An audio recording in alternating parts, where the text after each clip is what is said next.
just kind of go into the skin and then just start inflating.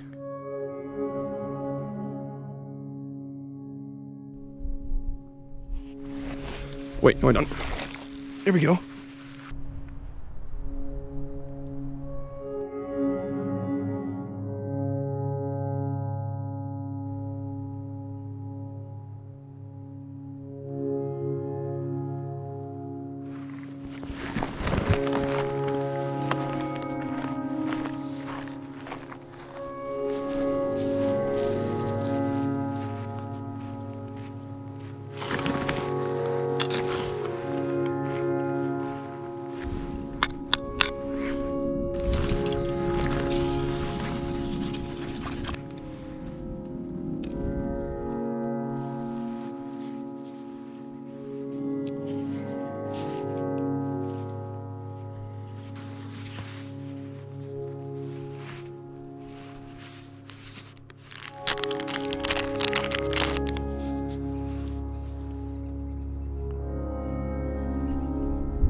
Guys, I am so sorry.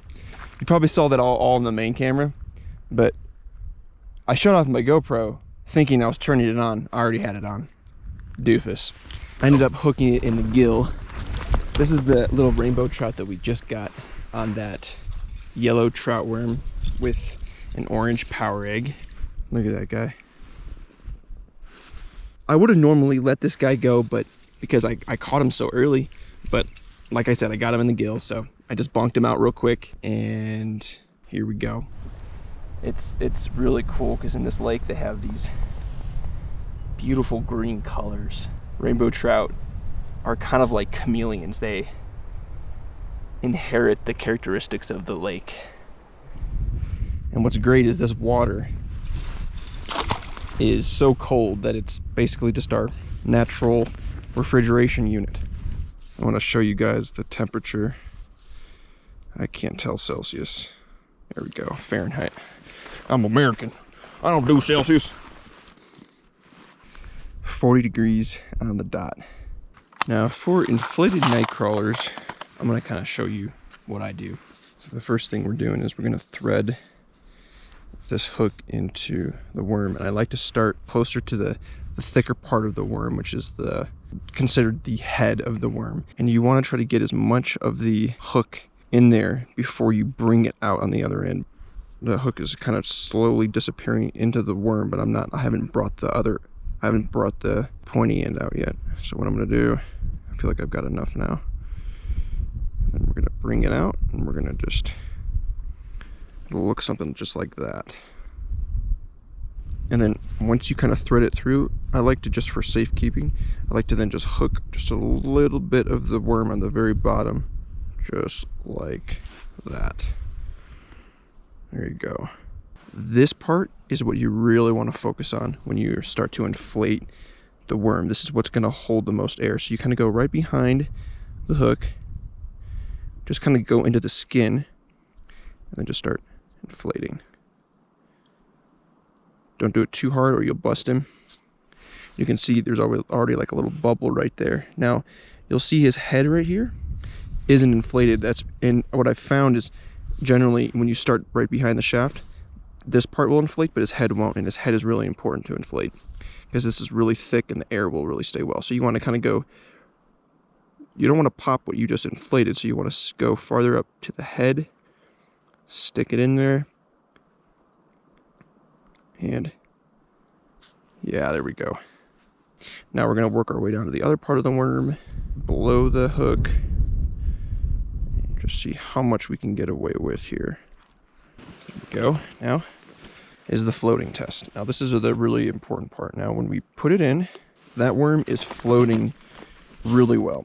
You want to see it above the surface of the water. If you see it just below the surface of the water and it's just kind of hanging in there, I would say that's not enough. You want to inflate that worm to where it's literally above the surface of the water, because if a fish comes and nibbles at it, it might pop one of the air pockets. And I find with night crawlers that a lot of fish, they like to nibble and like to eat the whole thing rather than just attack it and get hooked right away.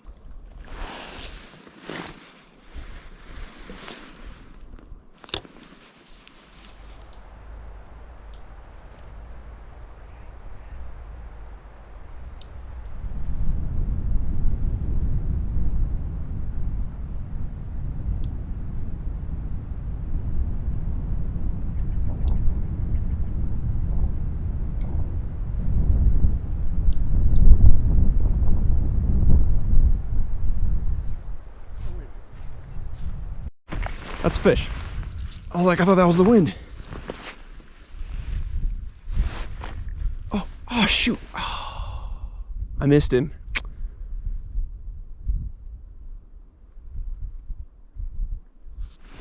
Wait, no I don't. There we go. He's either back or he was on there.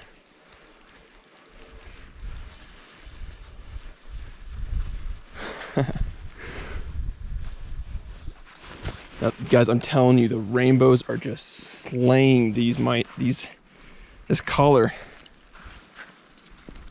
All right. Going home with some trout, almost exactly the same size as the other one.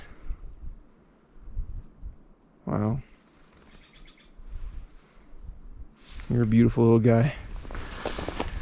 All right. So guys, I think I'm gonna let this one go.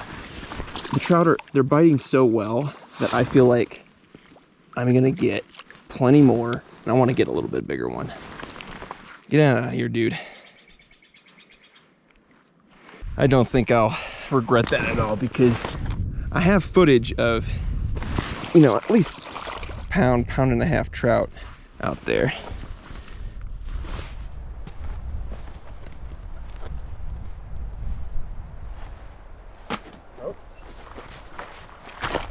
We got a bite on the worm, guys.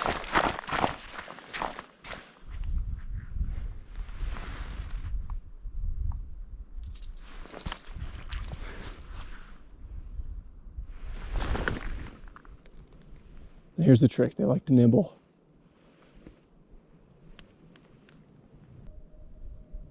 I don't think he's on.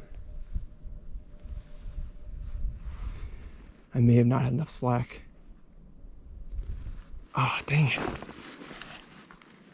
Here's the thing with an inflated night crawler. If they bite, it is very possible that it's no longer floating. I'm just gonna reel it in. Dang it. It was a good bite. Oh yeah, guys, check this out. Check this out. See, this is why you want to reel it in. With a night crawler, he demolished it. So that's just one of the things that happens.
This one feels pretty, this one feels not too bad, actually.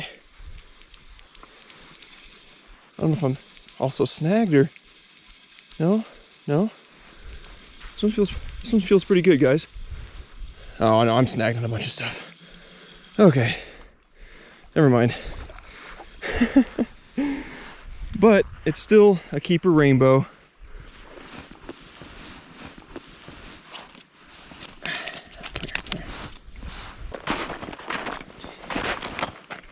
These trout just look so healthy, man. Even though they're not big, they gotta just be so healthy in such a cold lake like this.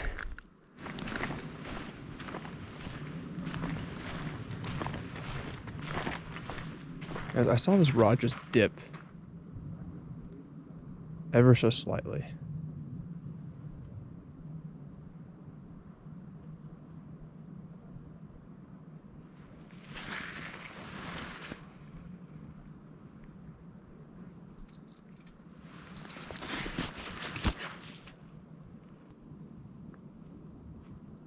Yeah.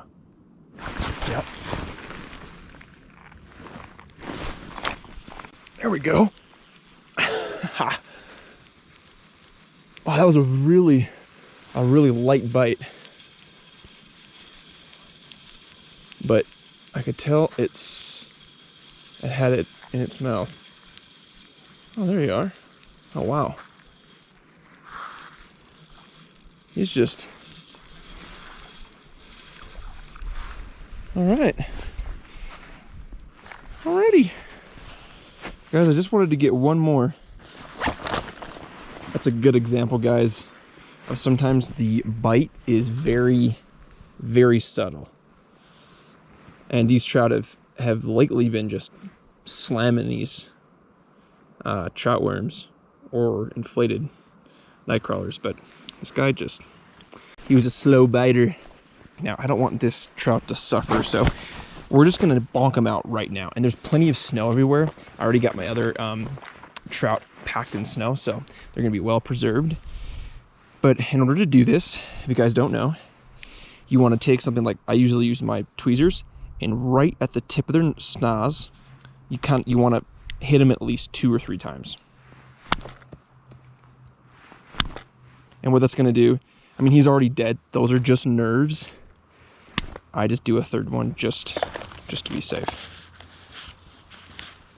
Now I know that might seem brutal or cruel or something, but guys, that's just all part of fishing. It's all part of also preventing the animal from suffering.